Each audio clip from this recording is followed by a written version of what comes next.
대한민국을 강타한 외환위기는 김호중의 세계 경영에 직격탄을 날렸다.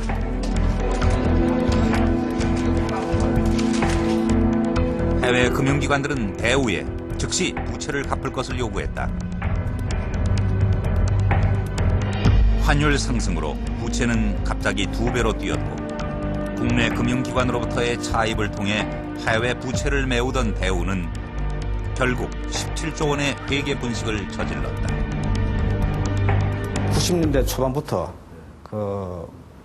부실이 일어나고 결손이 이렇게 일어나는 것을 상장회사고 대외적인 신뢰도, 국제적인 신망 때문에 저희들이 회계 처리에서 커버를 할 수밖에 없습니다.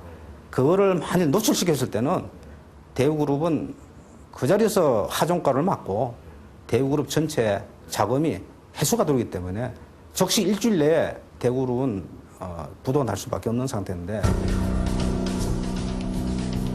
IMF가 요구한 고금리 정책은 대우에게 독이 됐다.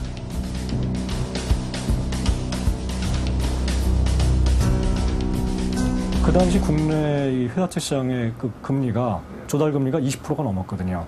아주 초고금리 상황에서 발행을 했기 때문에 대우는 결국은 이제 98년도 이후, 99년도 이후부터는 매년 거의 4조 원에서 5조 원 정도의 이자를 갚아야 되는 상황이 발생을 하게 되고 우리가 우황청심환 비슷한 건데요. 당장 넘어가는 기업에 우황청심환을 넣었을 때 앰플 주사죠. 넣었을 때는 살아나죠. 그러나 그 우황청심환은 그 효과가 한두 달 내에 다 없어지지 않습니까? 그 정상이 싹 없어졌을 때는 어떠한 약을 쓰더라도 통하지 않는 그런 상태로 비교해서 이야기한다면은 그런 상태로 이야기할 수 있죠. 그 30%의 고금리 회사채라는 것은 1년이면은 3년이면 원본을 다 가져가야 되는 셈인데 굉장히 타격이 컸습니다. IMF 구제금융체제에서 모두가 물러설 때에도 김호중은 세계 경영을 멈추지 않았다. 사우디 왕자와 1억 달러 전환 사채 발행 계약을 맺어 해외 차입을 했고 모로코에 자동차 현지 법인을 설립했다.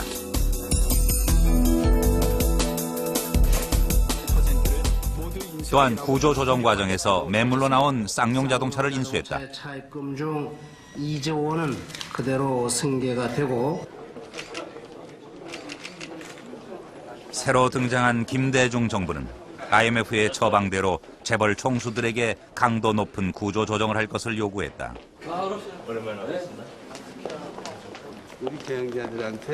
그러나 김호중은 IMF의 구조조정 요구는 한국 재벌에 대한 말살책이라며 반발했다.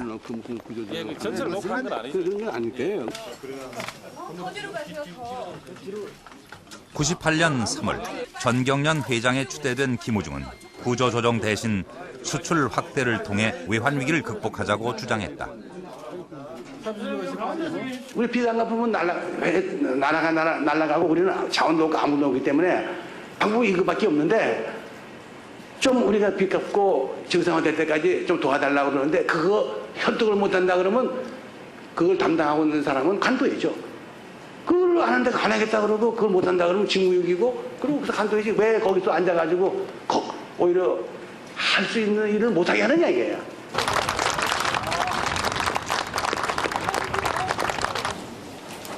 그러나 정부의 재벌 구조 조정 정책은 누구도 거스를 수 없을 만큼 확고했다.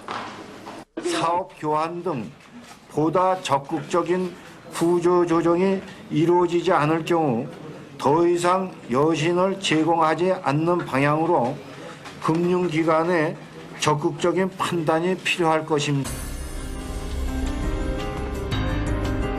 뒤늦게 위기를 절감한 김호중은 구조조정에 나섰지만 때는 이미 늦었다. 당시 부채 비율을 낮추기에 급급했던 다른 재벌들도 대우의 자산을 인수할 수 있는 형편이 못 되었다. 발가벗지 않으면은 대우그룹이 붕괴될 수 있다. 그러니까 주대우 자동차를 빼고는 팔 수 있으면 다 팔아라. 이렇게 아주 적극적으로 추진하셨기 때문에 일간에서 이야기하는 구조조정에 소극적이었고 반대하셨고 그런 건 사실하고는 좀 틀립니다.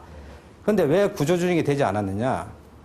우리가 구조조정을 하려고 기업을 내놓고 하다 보면은 국내 대기업들이 사줘야 되는데 국내 대기업들이 다 아무도 그들도 보지 않는 사면 초과의 상태였습니다. 김호중은 다급했지만 외국 자본은 값이 떨어지기를 느긋하게 기다렸다. 근데 해외 자본은 저희들이 어드바이스 에이전트 해서 엄청나게 많은 에이전트를 두고 해외 자본에 팔려고 그렇게 노력을 했는데도 실사를 거치고 MOU 작성하고 본계약에 들어가면은 우리가 100이라면 거기서는 10으로 후려칩니다. 그래서 회장님께서 화를 내시면서 나는 대우리 망은 망했지 헐값에는 내가 이렇게 못 판다. 그렇게 거절하시니까 국내 기업에 안 못 팔려. 해외 외국 자본에 못 팔려. 결국은 구조조정이 되지 않은 효과가 없는 그런 상태가 됐고. 정부와 재벌 총수들이 합의한 빅딜은 김호중의 한 가닥 희망이었다. 그러나 김호중과 이건희는 서로 다른 계산을 하고 있었다. 근데 그 구조조정의 방법을 국내적으로는 빅딜을 통해서 해결하려고 했고 국제적으로는 애증관계가 굉장히 얽혀있던 GM의 어떤 외자유치를 통해서 김호중 회장의 계산으로는 100억 불 정도 외자유치를 할 수 있을 것 같다라고 판단했는데 여기에 이제 근본적인 착오가 생겼던 거죠. 김호중은 GM으로부터의 자본 유치에 매달렸다. 그러나 6개월을 끌었던 협상은 GM 측의 요구로 중단됐다.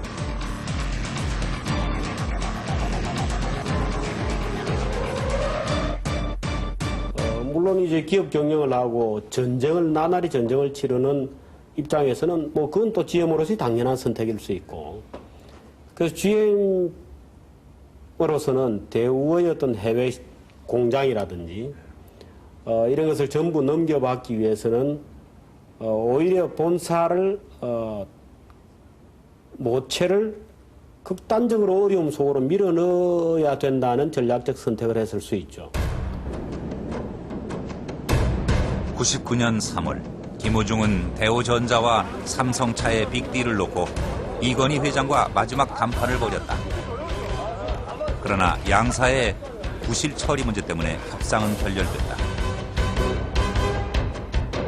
삼성의 금융계열사들은 대우 채권을 회수함으로써 대우를 궁지에 몰아넣었다.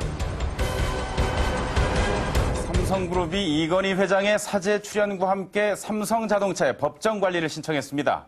이에 따라 삼성과 대우그룹 간의 6개월간을 끌어온 빅딜 협상은 무산됐습니다. 99년 7월 19일 대우는 김호중과 계열사의 보유 주식 등 10조 원의 담보를 내놓고 대신 4조 원의 신규 자금을 지원받는 유동성 확보 방안을 발표했다. 다소 시일이 걸릴 것으로 예상됩니다. 그러나 이것으로 그룹의 부도를 막기에는 역부족이었다.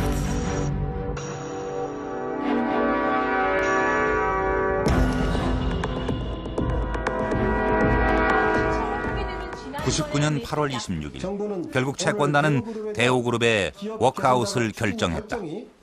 그동안 조치들의 연속선상에서 단계적으로 금융시장에 미치는 충격을 최소화하고 채권 금융기관 중심의